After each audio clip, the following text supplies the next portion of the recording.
Hello, কেমন আছো তোমরা সবাই? আশা করছি সবাই ভালো আছো আর আমিও ভালো আছি। আবারও একটা নতুন ভ্লগ নিয়ে চলে এসেছি তোমাদের সামনে। সকাল থেকেই ভ্লগটা শুরু করছি। আই হোপ আজকের ভ্লগটা দেখতে তোমাদের ভালো লাগবে।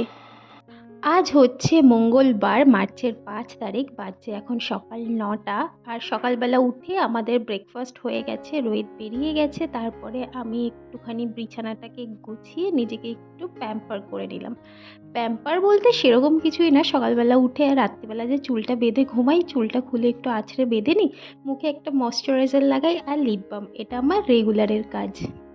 আর মর্নিং স্কিন কেয়ারও বলতে পারো। আর দেখো আমাদের যে লাউ গাছটা নিচ থেকে একদম দোতলার ছাদে উঠে গেছে, সেই লাউ গাছটার ডগাগুলো পুরো জানলায় চলে এসছে। আর রোহিত খালি বলবে লাউ গাছটাকে কেটে দাও, কারণ ওর ভয় এই লাউ গাছে নাকি লাউ ডগা সাপ হয়, আর এই সাপ নাকি জানলা দিয়ে ঘরে চলে আসবে। যেহেতু লাউ গাছটায় এখনও ফল হচ্ছে, ছোট ছোট কড়া ভর্তি আছে, মায়া লাগে না বলো লাউ গাছটাকে কাটতে? আর বেডরুমটাকে আমি ক্লিন করে নিয়েছি, আর কিছু জামা কাপড় ছিল সেগুলোকে আমি বাথরুমে নিয়ে গিয়ে ভিজিয়ে দিচ্ছি, এটা স্নান করার সময় কাচবো। আর রিসেন্ট কিছুদিন ধরে না আমি একটু তাড়াতাড়ি ঘুম থেকে ওঠার চেষ্টা করছি, মানে মোটামুটি ধরে নাও ৭টা সাড়ে ৭টার মধ্যে ঘুম থেকে উঠে পড়ছি। আর কাজকর্মগুলো করতে না আমার অনেকটাই ইজি হয়ে যাচ্ছে, আর নিজেকে পুরো ফ্রেশ মনে হচ্ছে, অনেক এক্সট্রা কাজও করা যাচ্ছে, আর কাজকর্মে কোনো তাড়াহুড়োও থাকছে না। আমি ধীরে সুস্থে রিল্যাক্সে নিজের মতো করে কাজগুলো করছি। এখন মোটামুটি ১১টার মধ্যে আমার ঘরের সমস্ত কাজকর্ম হয়ে যাচ্ছে, রান্নাবান্না থেকে শুরু করে ঘরের সমস্ত কাজ। তারপর আমি প্রচুর টাইম পাচ্ছি নিজের জন্য, নিজে যেগুলো করতে ভালোবাসি সেগুলো করছি, একটু রিল শ্যুট করছি, বেশ ভালো লাগছে। রান্নাঘরে চলে এসেছি রান্না বসানোর জন্য। উচ্ছে আলু ভাজবো, ওটা কেটে নিয়েছি। আর এখানে কাঁচকলাটা শুকিয়ে যাচ্ছিলো ফ্রিজে থেকে, ওটাকে কেটে নিয়ে ভেজে নিলাম। আর এখানে প্রেশার কুকারে ডিম সিদ্ধ আলু সিদ্ধ করে নিয়েছি, ডিমের ঝোল করব। তারপর তেল গরম করে এগুলোকে ভেজে নিচ্ছি, আর ওদিকে আমার উচ্ছে ভাজা হচ্ছে, না সরি, কলা ভাজা হচ্ছে। আর তোমরা যারা আমার এই ব্লগটা দেখছো, আমার এই ব্লগের মধ্যে যদি তোমাদের কিছু ভালো লেগে থাকে তাহলে কিন্তু প্লিজ আমার চ্যানেলটা সাবস্ক্রাইব করে আমার পাশে থেকো, আর ভিডিওটায় একটা লাইক কমেন্ট করে দিও। তোমাদের একটা লাইক কমেন্ট আমাকে ভীষণভাবে মোটিভেট করে নেক্সট ভিডিওটা বানানোর জন্য। তো কলাটাকে দেখো আমি এরকম চারচিলা করে ভেজে নিয়েছি, এটা খেতে বেশ ভালো লাগে। আর ডিমগুলোকেও ভেজে তুলে নিচ্ছি, ডিম আলু একসাথে। আর এখানে উচ্ছে ভাজা করব, সে উচ্ছেগুলো কেটে নিয়েছি। আর আজকে একটু অন্যরকমভাবে করব, কাঁচা লঙ্কা টমেটো দিয়ে, পেঁয়াজ দিয়ে। এটা কিন্তু খেতে বেশ ভালো লাগে, একটা চচ্চড়ির মতো হয়, একটু মাখা মাখা। কোনো রকম জল অ্যাড করব না, ভাজা ভাজাই করব।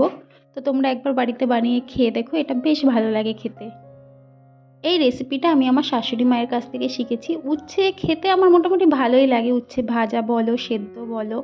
আর তরকারি খেতেও আমার বেশ ভালো লাগে। আমার মা একটা খুব পাতলাভাবে তরকারি করে, কাঁচকলা বেগুন উচ্ছে আলু দিয়ে, খুব ভালো লাগে ওটা খেতে। কিন্তু এই বাড়িতে ওই হালকা রান্না কেউ খেতে চায় না, ওই জন্য আমার বানানো হয় না। মায়ের কাছে গেলে মা যখন বানায় তখন খাই। এখানে আমি ডিমের ঝোলটা বসিয়ে দিয়েছি, পেঁয়াজ ভেজে, তার মধ্যে আদা রসুন লঙ্কার গুঁড়ো জিরে গুঁড়ো হলুদ গুঁড়ো যা যা লাগে ডিমের ঝোল করতে তাই। রান্নাটা বসিয়ে দিয়ে আমি এই কাউন্টার টপটা একটু পরিষ্কার করে নিচ্ছি এই লিকুইডটা দিয়ে। তোমরা যারা আগের ব্লগ আমার দেখেছো তারা জানো, এই স্প্রে বোতলটার মধ্যে আমি ডিশওয়াশার জেল, ভিনেগার আর জল মিক্সড করে একটা স্প্রে বানিয়ে রাখি। এটা দিয়ে কাউন্টারটা পরিষ্কার করলে না খুব ভালো পরিষ্কার হয়। পরিষ্কার করে নিলাম, কারণ খাবারগুলো ওখানে রাখবো, তাই খাবার রাখার আগে আমি প্রত্যেক দিন কাউন্টার টপটা ভালো করে মুছে নিই। দু একদিন ধরে না আমার এই বড় গ্যাসটায় খুব সমস্যা করছে, এই গ্যাসটাই আমি রান্না বান্না করি, এটাই রান্না করতে আমার সুবিধা হয়, জোরে জ্বলে যেহেতু। কিন্তু কিছুদিন ধরে দেখো পাওয়ার বাড়িয়ে দিলেও কীরকম আস্তে আস্তে জ্বলছে। এটা দেখো, এটা মানে জোর হচ্ছে, এটা জোরই হচ্ছে না, কেন হচ্ছে এই সমস্যাটা বুঝতে পারছি না, দেখাতে হবে হয়তো লোককে ডেকে। এদিকে আমি ভাতটাও বসিয়ে দিয়েছি। আর আমাদের এখানে না কিছুদিন ধরে কারেন্ট চলে যাচ্ছে, সকাল 10:30টায় যাচ্ছে আর আসছে সেই বেলা 3টে 4টে বেজে যাচ্ছে। তাই জন্য ওই কারেন্ট যাওয়ার আগে সমস্ত ঘরের কাজকর্মগুলো করে নিই, রান্নাবান্না। ভাতটা আমি ইন্ডাকশানে করি যেহেতু, তাই ভাতটাও আগে বসিয়ে দিই। এখন এটা মোটামুটি 7-8 তারিখ অবধি চলবে কারেন্ট যাওয়া। আর এখানে ডিমের ঝোল দেখো আমার হয়ে এসছে, একটু ঝোলঝোলই রাখবো, বেশি মাখা মাখা করবো না। আর এদিকে ভাতটাও হয়ে গেছে, আগের দিনের ফ্রিজে একটু ভাত ছিল সেটাও ভাবছি মিশিয়ে দেব।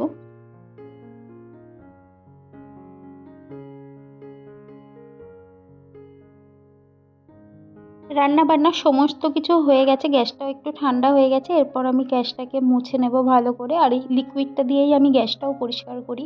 আমি রান্নাঘরে সমস্ত কিছু এই লিকুইডটা দিয়েই পরিষ্কার করি, ইভেন কি যে মানে কিচেন ক্যাবিনেটগুলো আমার করা আছে ওগুলোকেও আমি এই স্প্রেটা দিয়ে মুছি, খুব ভালো পরিষ্কার হয়।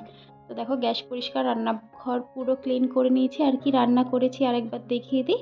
এখানে আছে কলা ভাজা, এখানে আছে উচ্ছে আলু ভাজা, আর হচ্ছে ডিমের ঝোল। আর গতকালকের একটুখানি মাংস আছে, সেটাকেও গরম করে রেখেছি। আর এখানে তড়কা সেদ্ধ করে রেখেছি রাতে বানাবো বলে। ছাদ থেকে কিছু জামাকাপড় এনে ভাঁজ করে রাখা আছে এখানে, সেগুলোকে আমি ঢুকিয়ে দিচ্ছি কাবার্ডে। বেডরুমের এই সেলফটা এখনও ডাস্টিং করা হয়নি, ড্রয়িং রুম হয়ে গেছে। তো এটা ভালো করে এখন মুছে নেব। প্রত্যেকদিন ডাস্টার দিয়ে ডাস্টিং করি, আজকে একটু কলিন দিয়ে ভালো করে মুছে নিচ্ছি। মাঝে মাঝেই আমি কলিন দিয়ে এটাকে মুছি, তোমরা সবাই জানো। এরপর ড্রেসিং টেবিলটাকেও একটু ভালো করে মুছে নিচ্ছি, কাঁচটাকেও একটু কলিন দিয়ে ভালো করে পরিষ্কার করে নিচ্ছি।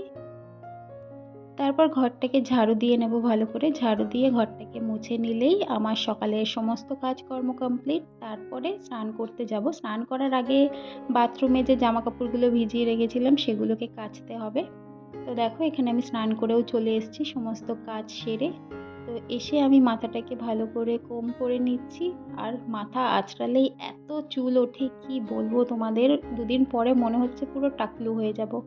আর স্নান করে এসে একটু বডি স্প্রে মাখা, এটা আমার হ্যাবিট বলতে পারো। তো একটু লিপ বাম সিঁদুর পরে আমি চলে এসেছি ঠাকুরকে ধূপ ধুনো দিতে। রোহিত স্নানে গেছে, ও স্নান করে বেরোলে তারপর একসাথে খাওয়া দাওয়া করে নেবো। খেয়ে দিয়ে তারপর কি আমার রেগুলারের ডিউটি, খেয়ে দিয়ে আমাকে একটু শুতেই হবে, না হলে আমার ভালো লাগে না। তো ধূপ ধুনো দিয়ে রোহিত স্নানে গেছে, আমি খাবার বেড়ে নিয়ে চলে এসেছি। এবার খাওয়া দাওয়াটা করে নিই আর ব্লগটা এখানেই শেষ করলাম। ভালো লাগলে প্লিজ সাবস্ক্রাইব। দেখা হচ্ছে নেক্সট ব্লগে।